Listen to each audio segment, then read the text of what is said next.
Listo. Perfecto. Pues estamos aquí una vez más reunidos el día de hoy en tu podcast Hypertrophy. El día de hoy vamos a hablar acerca de la famosísima proteína. Vamos a hablar acerca de la proteína, ya que es un factor clave en esta parte de la hipertrofia. Si bien hemos estado hablando en episodios anteriores respecto a temas del entrenamiento y demás, la parte nutricional en ese ámbito de la hipertrofia tiene ahora sí que un rol bastante importante, por lo que consideramos importante tomar como primer tema de nutrición esa parte de la proteína, ¿no? Si bien es un tema del cual siempre se ha escuchado, la importancia de la proteína para construir masa muscular, me gustaría que lo fuéramos abordando de manera general, ¿no? La importancia de la proteína, cómo esta puede ir, ahora sí que qué ajustes, qué modificaciones son necesarias o se realizan dependiendo la etapa nutricional, ¿no? Si estamos en una pérdida de grasa, en un aumento de masa muscular.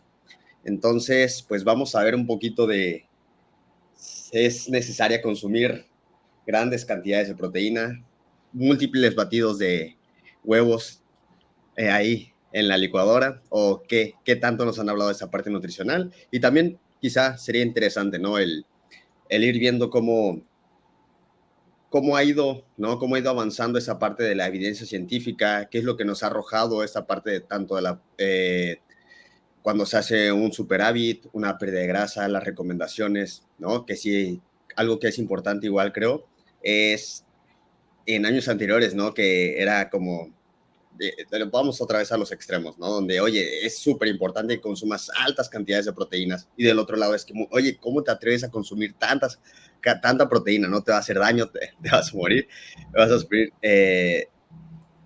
daños colaterales. Entonces, pues vamos a darle esa parte de la nutrición, ¿no? Una vez más aquí compartiendo con Lau, Dani, con el Doc. ¿Cómo están? ¿Cómo los trata hoy la vida?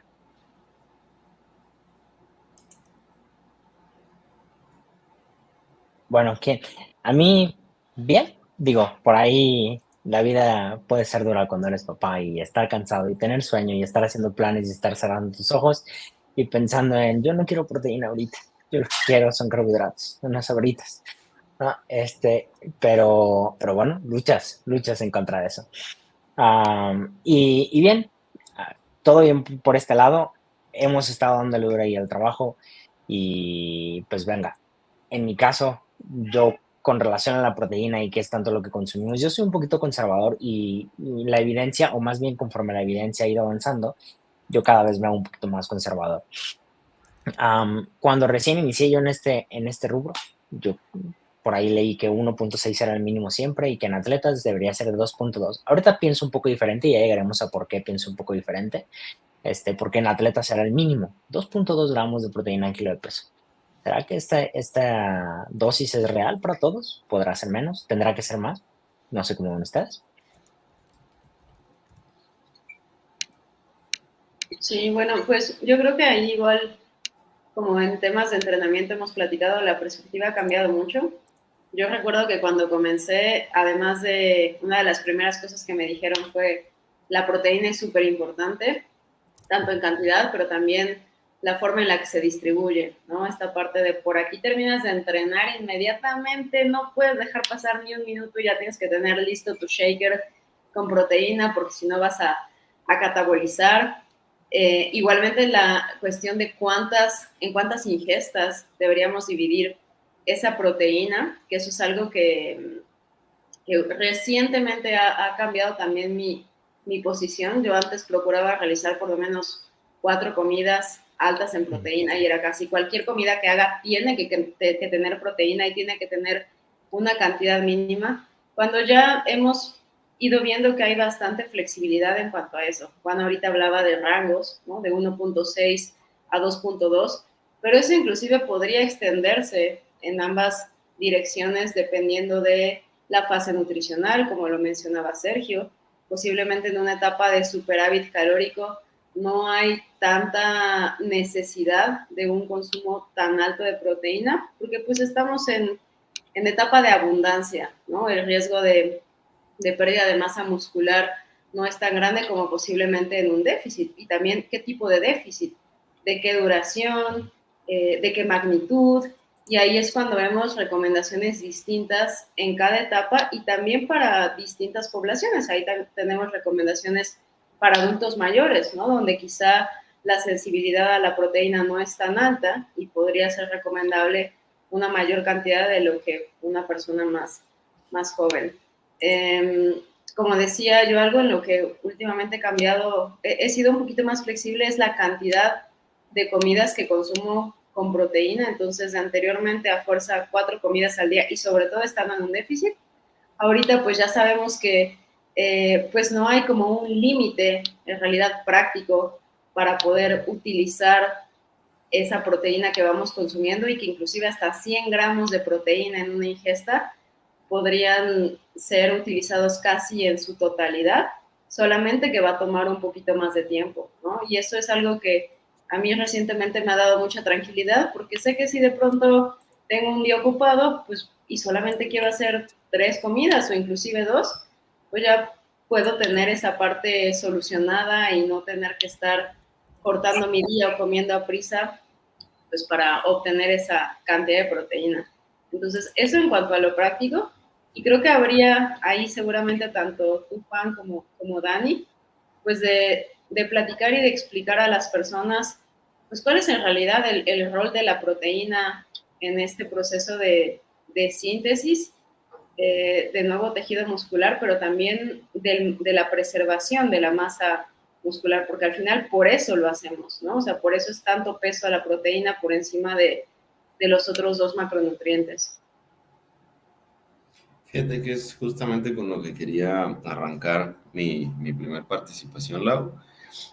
Pues, ¿por qué las proteínas, no? Como que establecer un common ground de por qué insistimos. Saludos por la nueva miembro de Hypertrofit. Hola. ¿Por qué insistimos tanto con las proteínas? Creo que pues un breve repaso vendría bien, porque aunque es algo que damos por hecho, hay cosas que no quedan del todo claras. De los 3 macronutrientes, si tuviéramos que elegir el que va a tener más impacto, por ejemplo, en el contexto de un déficit energético a preservar la masa libre de grasa, no solo el músculo, pues probablemente estemos todos de acuerdo en que son las proteínas. ¿Pero por qué? Bueno, de los 3 macronutrientes, son el único macronutriente que contiene nitrógeno. Y entonces su estructura es distinta si habláramos de un lípido, si habláramos de carbohidratos. Y también su función y su capacidad de ser utilizados como sustrato energético es muy distinto. Es más probable que utilicemos obviamente tanto lípidos como grasas a carbohidratos en el sistema oxidativo, pero sí es posible. Entonces eso nos hace entender que su función no es energética principalmente, sino más bien estructural. Por eso es que dentro de un plan nutricional de los 3 macronutrientes, pues cobra tanta relevancia. Eso por un lado. Por otro lado, ¿qué otras funciones pudiéramos atribuirle a las proteínas? Pues son 2 principalmente. La primera es ayudarnos a preservar o apoyar el proceso de entrenamiento para incrementar la musculatura. Otra sería incrementar el efecto térmico de los alimentos, lo cual pudiera ser de beneficio en un déficit energético. ¿Qué significa eso? Que de los 3 macronutrientes, al ser el más complejo para, digamos, procesar, puede incrementar el gasto energético que nosotros empleamos para esos mismos procesos. ¿En cuánto? Si no me recuerdo, alrededor de 100 kilocalorías, que bueno, podemos decir quizás no sea tan significativo, pero es algo. Y la última sería que, y aquí no hay evidencia concluyente porque puede depender de muchos otros factores, incluido el individual, es que puede ser el más, si es correcta la palabra, saciante de los 3 macros. Entonces, en el contexto de un déficit, pudiera ser de interés. ¿Por qué? Porque nos ayuda a preservar músculo, nos ayuda a sentir más saciedad y nos ayuda a incrementar el gasto energético. Entonces, quizás por eso es que es tan importante. Ahora, muchas otras cosas surgen de aquí. Lo primero, si son tan importantes, ¿por qué incluso a la fecha, bueno, no he checado ya este año, pero hasta donde yo sé, la recomendación de la OMS es de 0.8 gramos por kilogramo al día? La recomendación típica que nosotros hacemos es de 1.6 a 2.2 gramos. Lo primero, ¿por qué hay tanta disparidad? Porque estamos hablando del doble en la literatura destinada a individuos entrenados o a deportistas. ¿Por qué es tan bajo el aporte? Y una un poco más compleja que no creo que sea la finalidad de responder el día de hoy, pero cabe mencionar, ¿qué tan seguros estamos del 1.6 a 2.2? Entonces creo que hay muchas cosas que surgen del tema de las proteínas. Sí es una variable clave en la parte nutricional para nuestros objetivos fitness, pero hay cosas que no son del todo claras, incluido lo que también comentabas, Lau, de que este aparente límite de antes se mencionaban veintitantos gramos por ingesta y ya todo lo demás se oxidaba.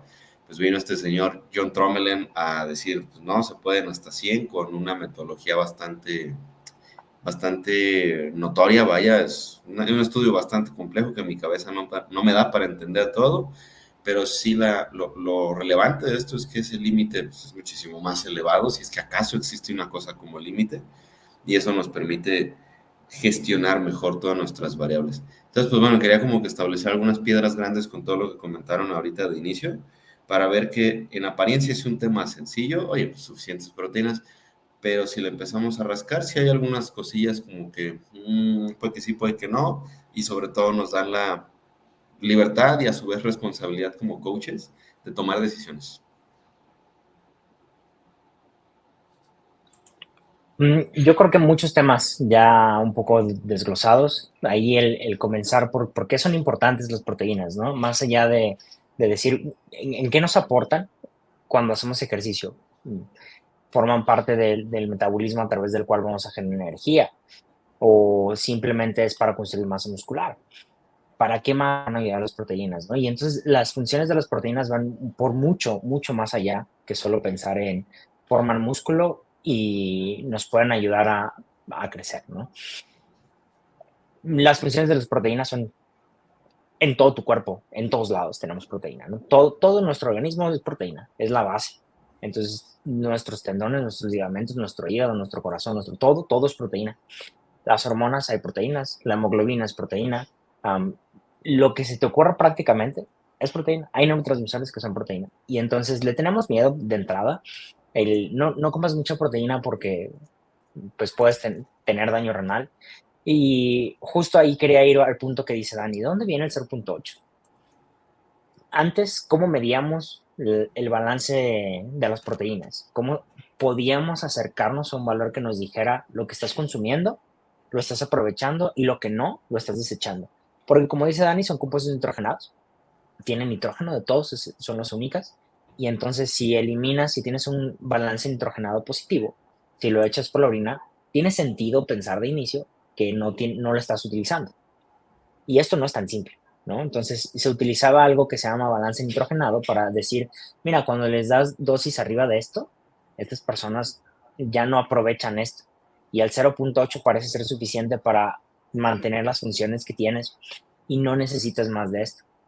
Conforme pasa el tiempo nos damos cuenta que van saliendo también distintas poblaciones, estudios en distintos rubros, se siguen haciendo balance nitrogenado, pero también empezamos a hacer, o más bien empieza a salir el marcaje de isótopos, ¿verdad? Y nos empiezan a decir, oye, si ya hacemos un rastreo de qué pasa con los aminoácidos y vemos cómo se comportan, también lo hacen con agua, lo hacen con aminoácidos, con distintas cosas, ya nos dicen, creo que nos equivocamos mucho y parece que necesitas más. Y así son. Y entonces la guía esta que dices de la OMS y de todas las instituciones que no son de deporte, pues nos dicen 0.8, ¿no?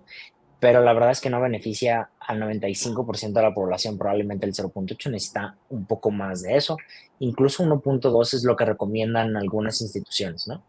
Y bueno, por ahí la cantidad. Lo otro es, ¿qué importa de la proteína cuando consumes? Importa, eso ya quiero dejarlo un poquito más hacia la mesa, pero el origen tiene que ver, importa si viene de las plantas, importa si viene de alimentos de origen animal, importa si es de un suplemento, importa si viene de la leche. ¿Qué tienen que tener la proteína para decir que es completa, que es incompleta, cómo se absorbe? Y hay un montón de cosas alrededor que si nos queremos quebrar la cabeza, nos vamos a quebrar la cabeza. ¿Qué tan importante consideran que es esto? El tenerlo en consideración a la hora de hacer un programa de entrenamiento, un programa de nutrición enfocado a la ganancia de masa muscular. Y nada más brevemente, un poquito de contexto histórico. A la persona a la que le tenemos que agradecer el que sigamos discutiendo si las proteínas dañan los riñones o no es al doctor Brenner. quien, si no me equivoco, todavía vive. Se le conoce, la pueden buscar así como hipótesis del doctor Brenner, no recuerdo su nombre de pila.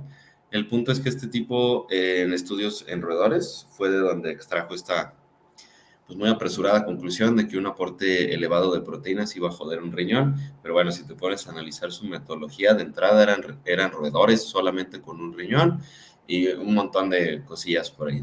De ahí surge.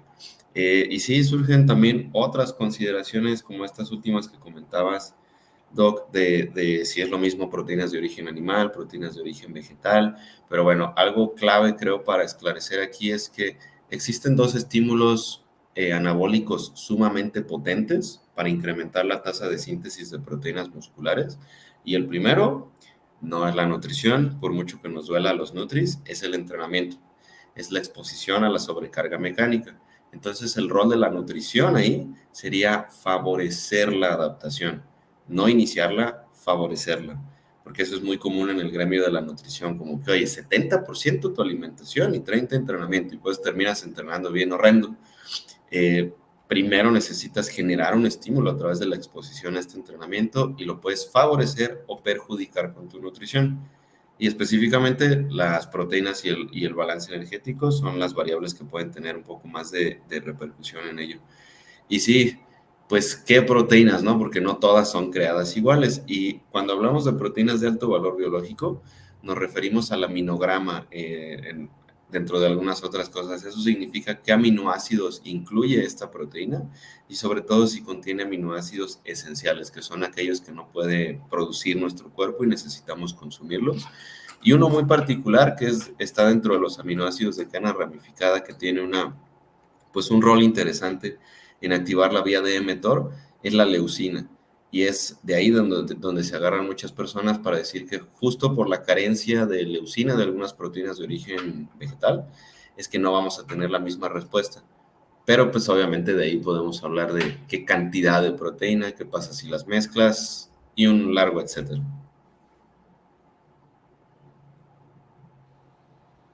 Sí, pues eso que comentaban acerca de, pues al final la parte nutricional es importante, sin embargo va a facilitar el crecimiento principal catalizador, digamos, ¿no? Y una de las razones por las cuales la proteína se considera tan importante, especialmente en etapas de pérdida de grasa, es porque se ha visto, ¿no? Y en estudios en gente que no están entrenando con pesas, en realidad muchos de ellos, es que cuando se induce un déficit calórico, aunque sea de corta duración, pues la síntesis de proteínas musculares puede disminuir bastante, hasta en cerca de un 30%, ¿no? Entonces de ahí viene como que el entendimiento de, bueno, pues para evitar que eso suceda en una etapa de pérdida de grasa, pues vamos a consumir más proteína. Y sí hay por ahí algunos estudios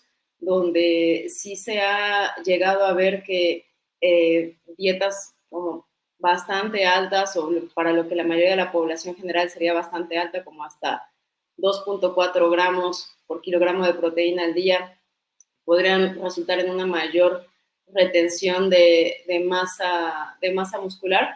Pues incluso sabemos que el MPS, la síntesis de proteínas musculares, no es, o sea, está relacionado, pero no quiere decir necesariamente hipertrofia muscular, ¿no? Entonces, pues ahí es donde vamos viendo que hay varias cosillas que a veces usamos como sinónimos de las cosas, pero en realidad no está tan claro. Ahora, en cuanto a las proteínas vegetales, ¿no? Pues también yo, por ejemplo, al inicio cuando me llegaron a tocar clientes que si bien no eran veganos o vegetarianos necesariamente, pero sí tenían una mayor preferencia por proteínas de origen vegetal, sí al inicio yo era así como de no, pero pues es que aunque sea proteína en polvo, porque mira el perfil de aminoácidos y no va a ser igual, pero justo como dice Dani, pues al final de cuentas estas proteínas también se pueden ir complementando, y algo que también menciona este investigador John Trommelen en su último estudio es que pues así como una mayor cantidad de proteína puede continuar o podemos continuar obteniendo un beneficio de ella, solamente es que hay que dejar pasar más horas, él también menciona, pues si vas a consumir proteínas vegetales, solamente consume más, ¿no? De mayor cantidad de lo que consumirías si estuvieras consumiendo la mayor parte de proteínas de origen animal. Ahora, eso puede tener ciertas implicaciones prácticas, sobre todo cuando estamos en una pérdida de grasa, donde ahí estamos restringidos por justo ese déficit calórico que estamos buscando instaurar, pero si el objetivo es simplemente aumentar la masa muscular, pues no debería de ser en realidad un problema si alguna persona prefiere consumir la mayor parte de sus proteínas de fuentes vegetales. Probablemente necesitará una mayor cantidad, pero no quiere decir que no va a poder construir músculo. De nuevo, la parte nutricional facilita, el entrenamiento va a ser lo más importante ahí. Gente que aprovechando eso, quería compartir un poquito de mi experiencia en mi propia nutrición. Es curioso y no fue algo completamente intencional, pero yo no como carne, me he dado cuenta. En mi plan no tengo ningún cárnico, mis fuentes proteicas son en su mayoría vegetales, tipo lentejas, tofu, y sí consumo de alimentos de origen animal, por ejemplo, huevo, leche, proteína de suero de leche, pero cárnicos, no tengo un rato que no consumo y me puse a pensar, oye, creo que no sucedió como algo eh, que me hubiera planteado intencionalmente hacer. Sí hay un poquito de consideración medioambiental y todo este tipo de rollos, pero me encanta la carne, por supuesto que la disfruto de todos tipos, pero curiosamente no la consumo. Y lo que he notado y el punto de esto es que si de esta literatura que habla acerca de qué pasa con proteínas de origen vegetal primordialmente, es que en presencia de entrenamiento de fuerza, que como ya comentaba es el principal estímulo anabólico, probablemente lo único necesario es quizás consumir un poquito de más proteínas. Pero en mi caso y contexto, como sí consumo alimentos de origen animal y proteínas de alto valor biológico como proteína de suero de leche, leche, huevo, etcétera, no me veo en la necesidad de hacerlo porque sí la consideración práctica sería súper difícil. ¿Cómo incrementas proteínas exclusivamente vegetales en un déficit, siendo que estas también te van a incrementar carbohidratos, por ejemplo? Es muy difícil. Ya lo he hecho en planes de La personas que fibra, sí son, y perdón. fibra también, y eso puede distensión, un montón de rollos. Ya lo he hecho en personas que sí son veganas como tal y profesan la fe, por decirlo así. Y es la cosa más difícil. Terminan como que con puros shakes de proteína, vegetal obviamente, pero esto viene con el costo de menos alimento sólido, etcétera. Entonces es un reto. Pero aquí algo que puedo compartir desde mi experiencia, no solo desde algunos papers, es que se puede jugar un montón con estas cosas, a diferencia de lo que yo solía pensar hace algunos años y lo que yo hacía hace algunos años, de ya sabes, solo pollo, solo pescado, etcétera. Veo que no hay necesidad de hacer eso. Si a lo mejor en tu contexto no te va del todo bien, no te gustan ciertos alimentos, toda esta literatura, incluida esta edición tan importante de Jörn Trommelen en cuanto a timing, te da un montón de libertades, pero a su vez que sigamos comprendiendo como que las bases y el rol tanto de entrenamiento como nutrición para de nuevo tomar decisiones en el contexto individual. Sí, yo creo que la parte práctica es sin duda la más fundamental, ¿no? La parte de mi experiencia, cómo me ha ido cuando he hecho A y cuando he hecho B. Porque yo creo que de todos los que estamos aquí, no me dejarán mentir, todos hemos consumido mucha cantidad de proteína para poder aumentar masa muscular en ese proceso que vamos iniciando y nos venden o entramos cuando está la old school y nos dice es puro pollo, es puro pechuga, y carne magra, y creo que todos lo hemos pasado por ahí. Entonces, yo fui de esos y insisto, esta parte de que la vida te hace tener que hacer un poco más eficiente las cosas, pues te obliga a probar cosas nuevas. Y me ha tocado hacer distribuciones que ya no son de 5 días, 5 veces al día la comida, no tienen que ser 20 gramos de proteína. Te iba bien, sí. Y le dabas la oportunidad a lo otro, pues decías, es que en teoría no pasa nada, ¿no? Ya con lo que tenemos de algunos años de evidencia. Pero tú te das un poco hacia atrás y lo pruebas hasta que tienes que probarlo o hasta que te toca. A mí me pasó al menos así y cuando me di la oportunidad, por fin fue que es cierto, no lo necesito tanto, no me quebro tanto la cabeza, no me estreso, que esa es otra. Pero también esto que nace de la idea de cuando consumimos suficiente cantidad de proteína en una comida, se dispara la síntesis de proteína, lo asociamos a, esto quiere decir que a largo plazo vas a tener más músculo, probablemente. O sea, no era seguro, pero decíamos, pues más vale decir perdón que pedir perdón que permiso, ¿no? Y entonces, pero mejor estar seguros. Y entonces decían que cada 3 horas o 4 horas. Pero pues ahorita que ya sabemos que en realidad es solamente un mensaje que se detona, aún así tiene que haber un intercambio de síntesis de proteínas musculares, siempre y cuando esté ahí la suficiente cantidad de alimentos. Y con este nuevo estudio que nos dice hasta 100 gramos y un montón de tiempo, o sea, no te preocupes tanto, creo que, como dice Daniel, te lo hace muy práctico. ¿Qué es lo que yo me puedo llevar a casa con esto? Es que si consumo suficiente cantidad de proteína en cada comida que venga de diversas fuentes, mientras más diversas, más fácil, pues podrá alcanzar mi requerimiento sin problema alguno, ¿no? El incluir lentejas y incluir alimentos de origen animal en la forma que lo hace Dani, o frijoles, garbanzos, etcétera, es muy buena estrategia porque te da saciedad, todos obtienen volumen de alimento y te ayuda a llegar a estos requerimientos, ¿no? Entonces ya tienes como varias de ganar. La parte difícil es si eres vegano y estar en déficit, es un reto completamente igualito como lo dice Dani, pero si estás en superávit, te da un montón de posibilidades de bajar la cantidad de proteína de alimentos de origen animal, consumir como el mínimo de esto, es así como en una comida tengo incluso yo, que están en menos de 100 gramos de proteína o de cárnico por comida, si es que tienen cárnico en su comida, porque pues ya tienes de otros cereales un montón o de leguminosas un montón y eso te deja tener una dieta que es más disfrutable, que en el superávit es más fácil llevarla. Siempre que no digas, pues como ya la tengo acá, pues acá puedo comer lo que sea de chucherías. También, si nos vamos en ese lado, pues mientras más chucherías coma, más las voy a querer cuando esté en déficit y pase al otro lado, ¿no? Pero creo que la libertad es muy grande y que incluso si no te quebras la cabeza mucho y solamente dices, ¿sabes qué? Si trato de pensar en carne y tengo 2 de estos en mi plato, probablemente con eso 3 veces al día o 2 veces al día me va a ir mejor que antes, solo si no lo cuidaba antes, ¿no? Y la parte práctica me hace antes me preocupaba mucho por cumplir el 1.6 a fuerza y poder cumplir al menos 3 porciones de proteína de alimentos de origen animal y el resto de lo demás. Y creo que ahora te da mucha más flexibilidad y es más útil para muchos clientes, ¿no? Que no les encanta consumir tanta proteína. Diste justo en muchos puntos importantes, Doc, y esa parte que comentabas, ¿no? ¿Quién no en un principio de todo esto, pues era como atascarse de proteína?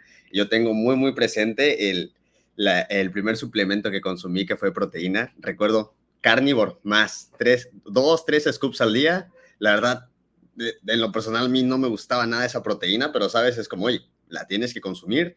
Y lo mismo, ¿no? Esa parte de pollo, brócoli, arroz. Si quieres tener una opción, puedes cambiar el pollo por la tilapia y se acabó, ¿no? Entonces, es importante voltear a ver, ¿no? El cómo era antes y por qué quizás no se lograban tan buenos resultados, en mi caso, esa parte de, pues, muy poca flexibilidad, muy poco entendimiento, vives de lo que te dice el papel, ¿no? Y es como, ok, sé que es muy importante la parte de las proteínas, sé que las tengo que comer, pero como mencionaba Dani, ¿no? ¿Por qué? O sea, pues porque me lo dijeron, ¿no? Realmente no había ese entendimiento y creo que te encierra, ¿no? En esa parte como que es algo bastante rígido, que lo debes de cumplir sí o sí, entonces no te permite tener esa flexibilidad que ahora yo noto hoy en día en cuestión de la disponibilidad de tiempo que tienes, ¿no? El tener hasta cierto punto, como mencionabas, una estructura de, ok, más o menos sé que mis 3 comidas son 4 comidas así, que puedo variar entre ellas, porque al final es eso, algo que sea eficiente, ¿no? A lo mejor, oye, hoy ando a las carreras, 2 latitas de atún y mira que hay unos vegetales congelados, los saco rápido y se arma, ¿no? Entonces te permite esa flexibilidad y al final se termina transmitiendo como adherencia a tu plan, ¿no? Que realmente eso es lo que te va a llevar esa parte de que te puedas adherir, que tengas esas opciones, que lo disfrutes, ¿no? Por ejemplo, a mí en lo personal el yogur griego me hace un parote y siento que es, o sea, ya nunca he tenido como que ese antojo de algo dulce porque es como esas colaciones con yogur griego, con frutos rojos y demás, pues es como, oye, está rico, ¿no? Está rico y creo que una vez que logras transmitir eso a tus clientes y que se dan cuenta que siempre que escuchan la palabra dieta, ¿no?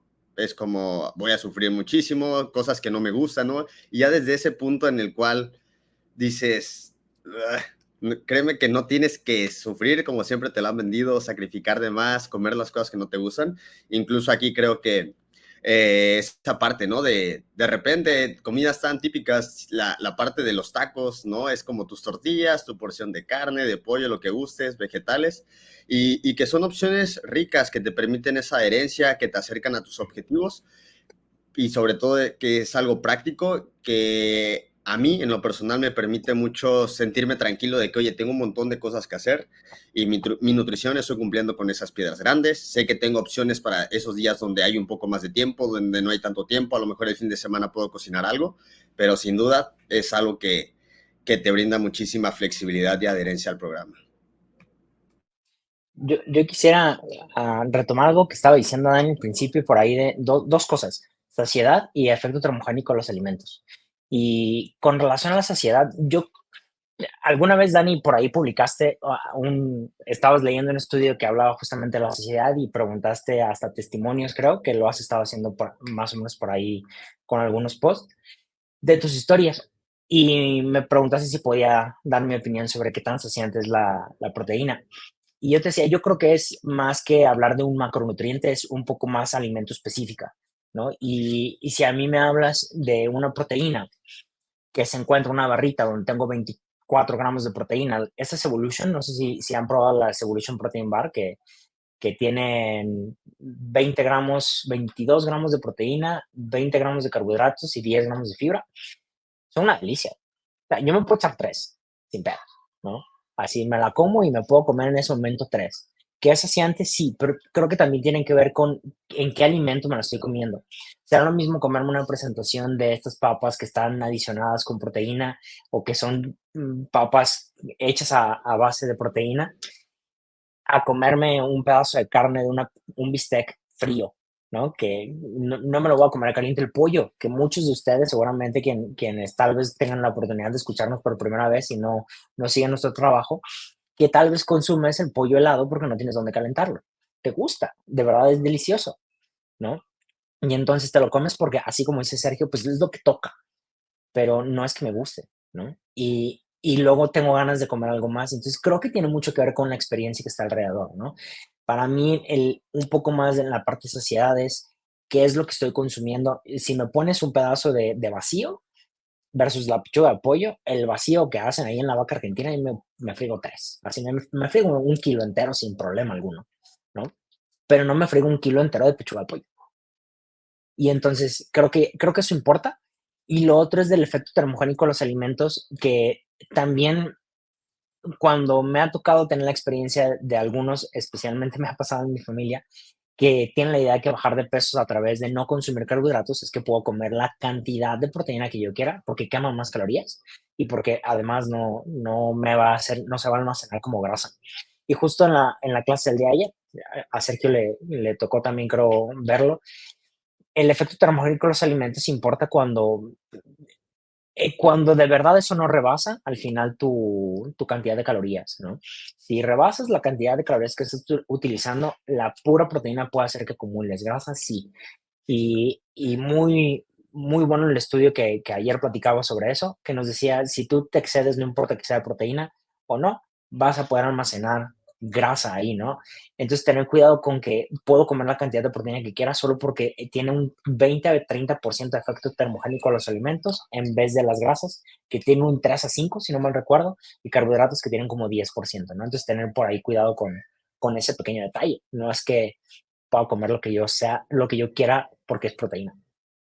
Pero estaremos de acuerdo en que es un poco menos eficiente a nivel metabólico almacenar grasa, Definitivamente. bueno, sí, almacenar grasa partiendo desde proteína exógena, sin lugar a dudas. Yo creo que también si, por ejemplo, los estudios que intentan hacer esto, algunos que no lo han podido replicar, la cantidad de cárnico o de proteína que puedes comer a partir de los alimentos, muchos no llegan a las dosis establecidas. Entonces les piden consumir 300 gramos por día y no lo alcanzan a hacer, ¿no? Y tienden a demostrar que ganan menos peso los que comen más proteína, pero muchos no alcanzan a hacerlo, ¿no? Y ahí está otro de los detalles, que si te basas en mucha proteína, pero es de alimentos sólidos, de que no son procesados, pues es más difícil que puedas alcanzar una cantidad excesiva de calorías. Y sí, en general, pues es menos eficiente. O sea, tiene sus beneficios, no digo que no, solo es el cuidado con pensar que eso te libera de que cualquier alimento puedo comerlo en la cantidad que sea. No sé si puedo caer ahí como en el contexto que quiero aportar. Sí, claro, de hecho me recordaste un estudio de, creo que es Vargas Molina, Salvador Vargas Molina, de una comparativa entre una dieta normal en carbohidratos y cetogénica, no para la pérdida de grasa, sino para promover hipertrofia. Si no mal recuerdo, en mujeres desentrenadas y después se hizo en sujetos entrenados, con resultados muy similares, en donde se observaba que en una dieta cetogénica con un superávit energético, las personas perdían peso. Dices, ah, cabrón, ¿qué pasó, no? La termodinámica, ¿dónde se fue? Pues nada, el otro mundo es muy sencillo. Lo más probable es que simplemente estas personas no lograban consumir las cantidades necesarias de kilocalorías a través de estos alimentos específicamente y por tanto caían en un déficit, perdían peso. No hay ningún secreto, no hay ninguna magia ahí. Entonces esta información la podemos interpretar de una forma práctica que es muy sencilla, pero sí con mucha minucia. Lo primero es, ok, pues creo que estamos de acuerdo los cuatro, que las proteínas van a ser muy importantes, tanto en ganancia como en pérdida, pero en pérdida de peso probablemente sea buena idea quizás optar por un consumo ligeramente más elevado, por si las moscas y por si acaso nos pueden ayudar en tema de adherencia, pues sí, de adherencia quizás, pero en algunas personas, pero más de saciedad, era la palabra que estaba buscando, y de efecto térmico quizás, pero solo como así como que un dato interesante, no como una razón exclusiva para elevar las proteínas. Eso es lo primero. Lo otro es que, ok, quizás en tema de preferencia personal, pues ya lo decías, Doc, pudieras consumir yo también, sin lugar a dudas, les digo, no como carne usualmente, pero me encanta y si me pones un vacío, si me pones un ribeye, si me pones New York, me lo zambuto sin ningún problema en cosa de minutos. Eh, pero también depende del individuo. Esto lo podemos utilizar como estrategia. Significa que en una pérdida de grasa, si te puedes permitir este tipo de alimentos todo el tiempo, ok, pero también hay que ver, vaya, qué sería en tema de una dieta saludable también que promueva a largo plazo. Entonces son muchísimas consideraciones, pero creo que en donde sí podemos caer en puntos en común es que es muy importante priorizar las proteínas, pero no volverse loco por las mismas y que estas mismas pueden verse en distintas presentaciones, fuentes animales, fuentes vegetales, y que también se puede ver muy distinta la distribución de estas mismas proteínas o de toda la ingesta del día, de acuerdo al individuo. Entonces creo que también el contexto individual de tus gustos, qué alimentos tienes disponibles, vaya, todo lo cultural incluso, también para mí es una consideración bien importante. En dónde vives, a qué estás acostumbrado, cuáles son tus costumbres, no solo, pues es que este paper me dice que 2 tantos gramos, ¿no? Bueno, pues si la persona no los puede consumir por cualquiera sea el motivo, no lo voy a forzar. Podemos buscar un punto medio en donde estemos cruzando todas las cajitas que tengamos que llenar.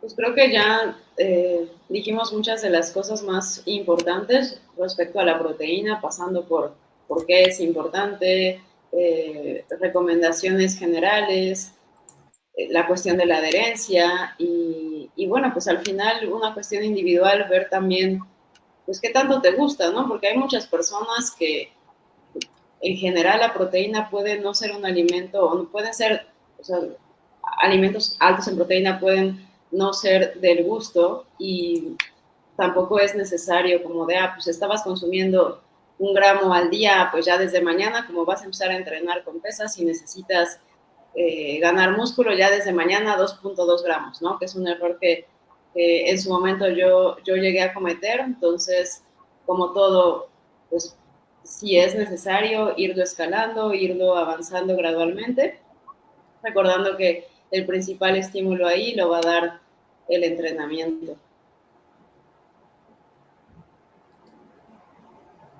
Sí, yo creo que cubrimos prácticamente todo y bueno, que quedaron algunos detalles para el que es ya el competidor, que eso puede ser como para otro momento. O yo creo que ustedes lo hablaron en la otra de pérdida de grasa desde las trincheras. ¿no? Cuando no estuve yo presente. Y probablemente hablaron de cómo tiene que manifestarse esto, ¿no? Pero sí, creo que cubrimos la gran cantidad de cosas, de no quebrarnos tanto del coco, pero eso no significa que no quebrarse el coco es no poner atención, porque creo que a veces se confunde en algunos sujetos cuando les decimos no es tan importante como creíamos que era, y entonces empezamos a hacerlo un poco de lado y a relajarnos de más con relación al tema, y siempre tenemos que prestar atención en lo que hacemos.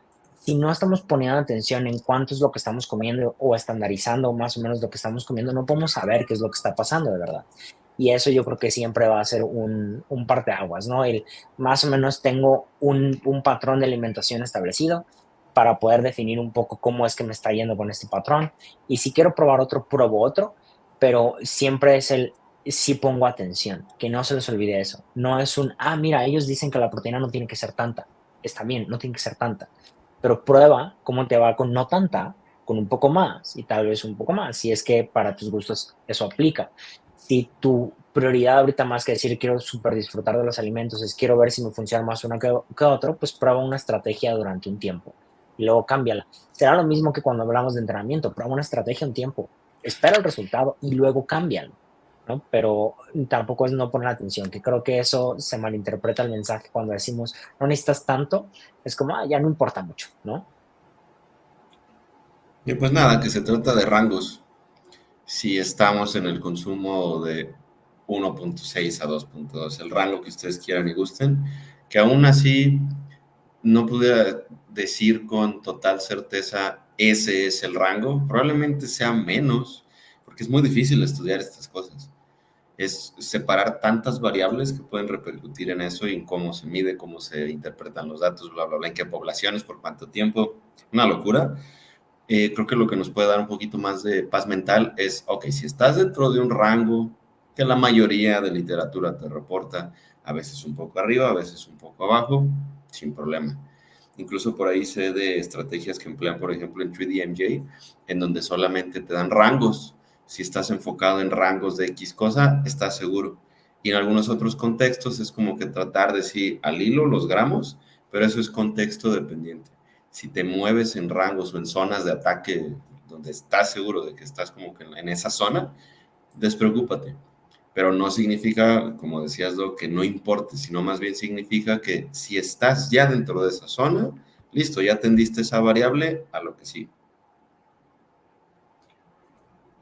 Exactamente, esa parte de los rangos que al final igual te permiten esa flexibilidad, ¿no? De cuánto caos genera el tener un número fijo, ¿no? Y de repente está traqueando a lo mejor tus macros, ¿no? Y es como en MyFitness o en Fat Secret, es como, me pasé por 2 gramos de proteína y ya se fue toda la basura. Pues no, al final tienes este rango, tienes esa flexibilidad, te estás moviendo dentro de ese rango, así que tranqui. Creo que algo igual, simplemente como para añadir esa parte pues de la suplementación con proteína, ¿no? ¿Es necesaria, no es necesaria? Igual va a depender de la persona. Si logras consumir tus requerimientos de proteína al día sin la necesidad de un suplemento, pues no es necesaria, ¿no? Si para ti es más fácil llegar a tu requerimiento con este suplemento, pues es un plus, ¿no? A considerar. Y pues nada, que disfrutes de tus proteínas. Créeme que no tienes que comer cosas que no te gustan. Hoy en día creo que podemos adquirir bastantes fuentes de proteínas que se disfrutan bastante. Entonces, pues a cumplir con esa proteína, no olvides voltear a ver tus demás macronutrientes, que son importantes también. Y pues no te recomiendo mucho la carnívora más, pero pues si quieres probarla, dale adelante. Y pues listo, chicos, muchas gracias por acompañarnos en otro episodio. Creo que hemos abarcado todos los temas que puedes llevar a tu vida diaria, sobre todo, ¿no? Recuerda que esta no es tanto una parte académica, pero tratamos de dar un poco de fundamentos para que sepas que tenemos motivos para pensar así, o sea, no vienen de ningún lado, ¿no? Y nada, que se encuentren muy bien, nos vemos la próxima semana en otro episodio de Hypertrophy. Hasta pronto.